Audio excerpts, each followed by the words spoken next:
Pri práci s poistnými hydroizolačnými fóliami začíname pokiaľ možno od štítovej hrany strechy, od odkvapovej hrany až po hrebeň. Tu vidíme prácu s fóliou Bramacfol 140.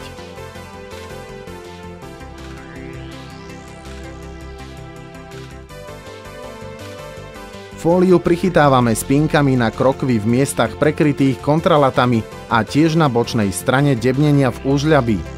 Fóliu montujeme mierne napnutú, bez previsu. Fóliu z plochy strechy vyložíme na debnenie úžľabia, ktoré sme si pripravili ešte pred pokládkou fólie. Na opačnej strane úžľabia fóliu odstrihneme na hrane debnenia.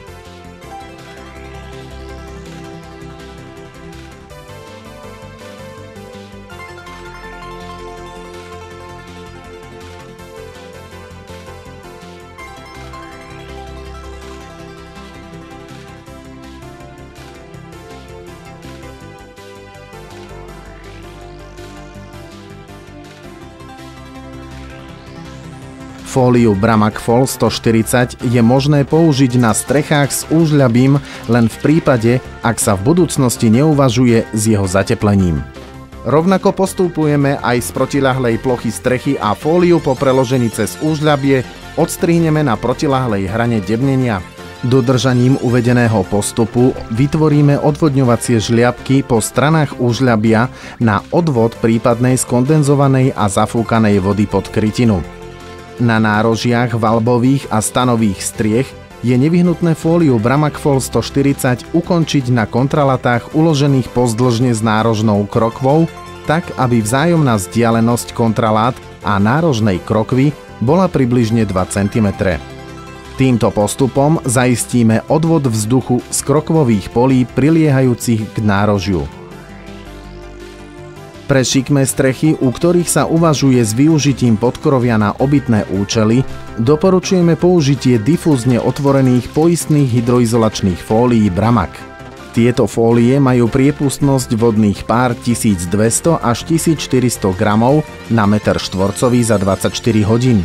Tu vidíme prácu s fóliou Bramac Pro, vhodnou na nedebnené šikmé strechy od sklonu 22 stupňov. Aj fóliu Bramac Pro uložíme pri odkvape na odkvapový plech so vzájomným presahom 11 cm. Difúzne otvorené fólie Bramac ukončíme na nároží preložením cez nárožnú krokvu.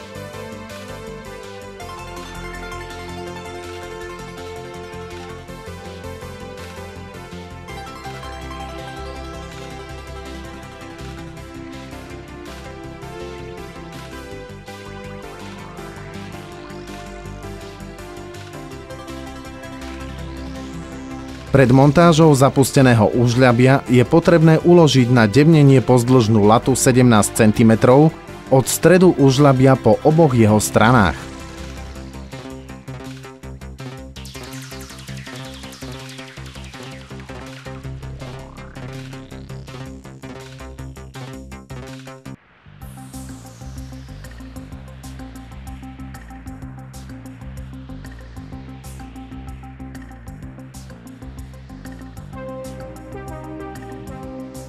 Po montáži pozdĺžnych spevňujúcich lát do zapusteného úžľabia pokračujeme s pokládkou fólie. Túto opäť preložíme cez obe strany úžľabia až na opačnú stranu. Fóliu Bramac Pro prilepíme na odkvapový plech pomocou obojstranne lepiacej pásky Duoroll.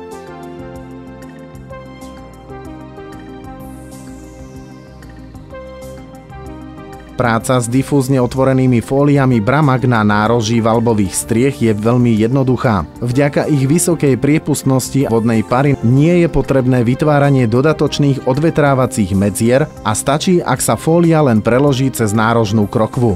Takto môžeme postupovať pri práci s fóliami Bramac Pro, Bramac Universal, Bramac Universal S a Bramac Top.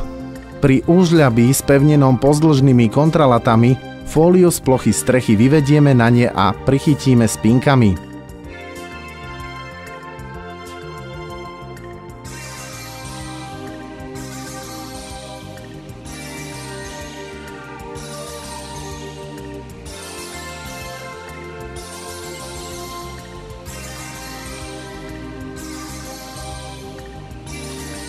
Na opačnej strane úžľabia fóliu odstrihneme na hrane kontralaty.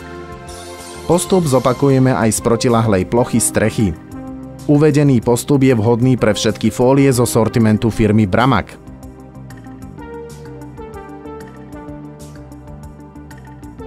Zvýšenú pozornosť musíme venovať všetkým prestupom stavebných prvkov cez fóliu. Tu vidíme riešenie prestupu komína rovinou strechy. Do fólie vystrihneme otvor tak, aby bolo možné fóliu vypnúť na murivo približne 5 cm nad rovinu fólie.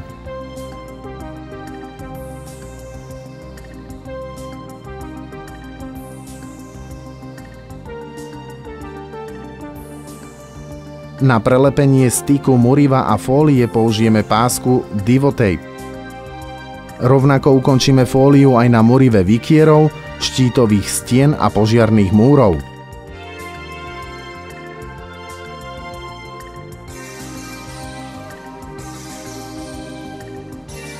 Nad každým stavebným prvkom prestupujúcim cez fóliu by sme mali riešiť fóliový žľab, odvádzajúci prípadnú vodu do vedľajšieho krokvového poľa. Tu vidíme prácu pri vytváraní fóliového žľabu nad komínom. Pri jeho zhotovení postupujeme nasledovne. Kontralaty po oboch stranách komína prerušíme približne v dĺžke 15 cm. Do fólie vyrežeme otvor v tvare písmena U. Do pripraveného otvoru vsunieme pás fólie tak, aby svojou dĺžkou presahoval až do vedľajších krokvových polí.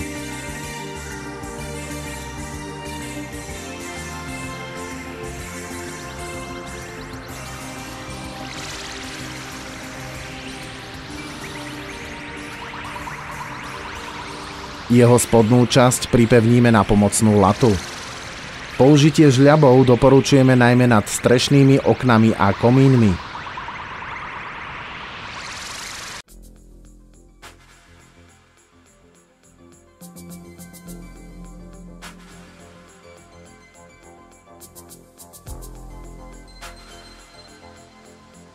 V prípade, ak je potrebné prelepiť presahy fólií Bramag, môžeme použiť obojstranne lepiacu pásku Duoroll.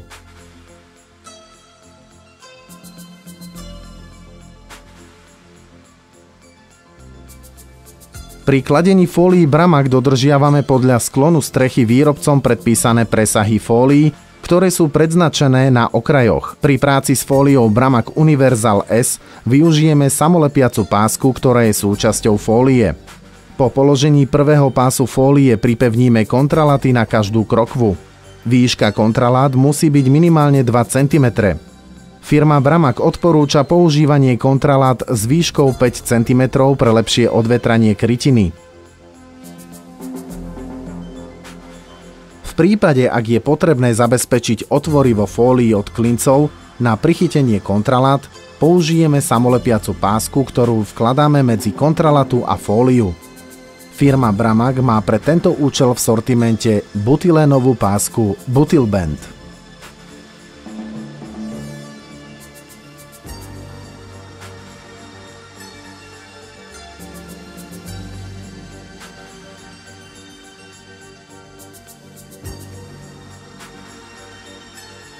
Butylband je potrebné používať hlavne pri extrémne nízkych sklonoch striech 15 až 17 stupňov.